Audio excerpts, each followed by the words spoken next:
Ẹ̀yin èèyàn lé èwo lẹ ṣe ẹ káàbọ̀ sí Mashola Gist TV o ṣé àlàáfíà ni ẹwà gbogbo lè ń kọ́ gist tèmi bí a ṣe gbọ́ wọ́n ní àwọn elders kábíyèsí wọn ni wọ́n ń bínú sí kábíyèsí nítorí pé wọ́n host prayer section nínú altar Queen Naomi èyí tó jẹ́ pé ó wà nínú palace.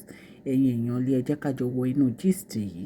Bí ẹ̀yin náà ṣe mọ̀ ìgbà tí Queen Naomi tó wà nínú palace kábíyèsí wọ́n ní ibi tí wọ́n ti máa ń gbàdúrà altar tí wọ́n ti ń fi àdúrà jagun.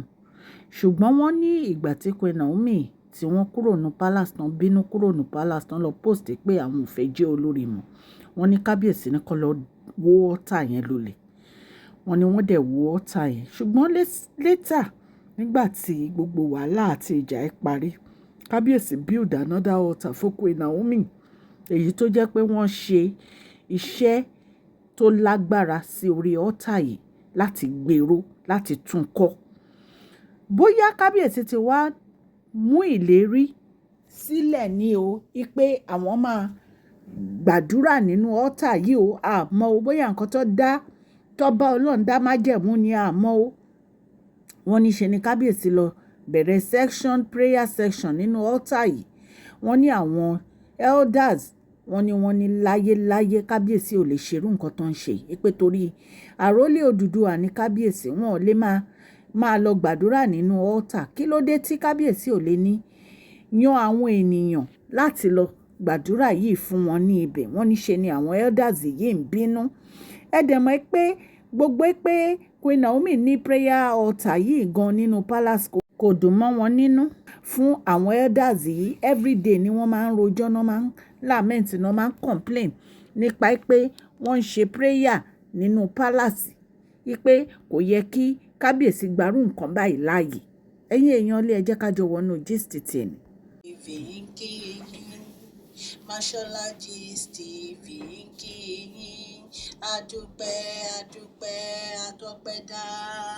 Mashola Gist TV ń kí yín, Mashola Gist TV ń kí yín o. Ó ní ẹ ṣé o lọ́wọ́ ọkùnrin, lọ́wọ́ obìnrin, lọ́wọ́ ọmọdé, lọ́wọ́ àgbà, lórí gbogbo bẹ́ẹ̀ ṣe ń comment, tẹ́ ń like, tẹ́ ń share. Adúpẹ́ ní ọwọ́ gbogbo yín. Mashola Gist TV ń kí yín. Ẹ̀yin olólùfẹ́ wa ẹ káàbọ̀ sí Mashola Gist TV. Ṣé àlàáfíà ni ẹwà gbogbo lè ń kọ́? Orúkọ mi ni Mashola kò yí padà. A máa ń sọ̀rọ̀ nípa celebrity gist, royal gist, politics àti gbogbo nǹkan tó ń ṣẹlẹ̀ ní agbègbè orílẹ̀-èdè bàbá wa ní ilẹ̀ Nàìjíríà. A ń sọ̀rọ̀ nípa celebrity gist, royal gist, politics àti gbogbo nǹkan tó ń ṣẹlẹ̀ ní orílẹ̀-èdè wa. Ẹ̀yin èèyàn lè tẹ́ bá ti subscribe, ẹ tẹ notification bell kẹ́ ẹ subscribe so that a bá ti post any gist ẹ máa rí.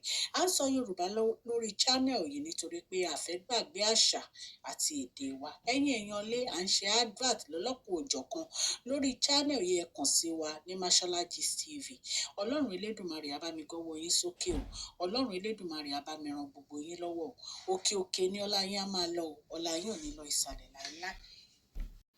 So ẹ̀yin èèyàn lé kì í ṣe nǹkan tó jẹ́ pé ó bójú mi rárá fún àwọn elders yìí láti sọ, torí pé wọ́n ní kí ló dé tó jẹ́ pé wọ́n gba irú nǹkan báyìí láàyè fún Queen Naomi láti máa wá sí inú palace láti lè máa ṣe altar. Wọ́n ní kábíyèsí náà wọ́n tún wá ní àwọn fẹ́ máa ṣe prayer altar. Àwọn fẹ́ máa ṣe program nínú altar yẹn. Àwọn fẹ́ máa ṣe prayer nínú altar yẹn. Ipe àwọn olóyè yìí ń bínú gan ni. Ipe no, kò tọ́ sí kábíyèsí láti ṣe nǹkan tó fẹ́ ṣe. Ẹ̀yin ará ilé, a mọ ìdí tí kábíyèsí fi fẹ́ ṣe prayer section yìí o. A mọ̀ torí wọ́n ní wọ́n gbé kalẹ̀ pé wọ́n fẹ́ gbàdúrà nínú ẹ̀. A mọ ìdí. A mọ̀ bóyá bọ́ Ọlọ́run dá májẹ̀mú ni. Ṣùgbọ́n wọ́n ní bàbá wa, bàbá parọ́pò, wọ́n ní kàn fi ọmọ àwọn sílẹ̀, kàn jẹ́ kí ọmọ àwọn ṣe nǹkan tí wọ́n bá fẹ́ ṣe. Ipe kí ni tiwọn?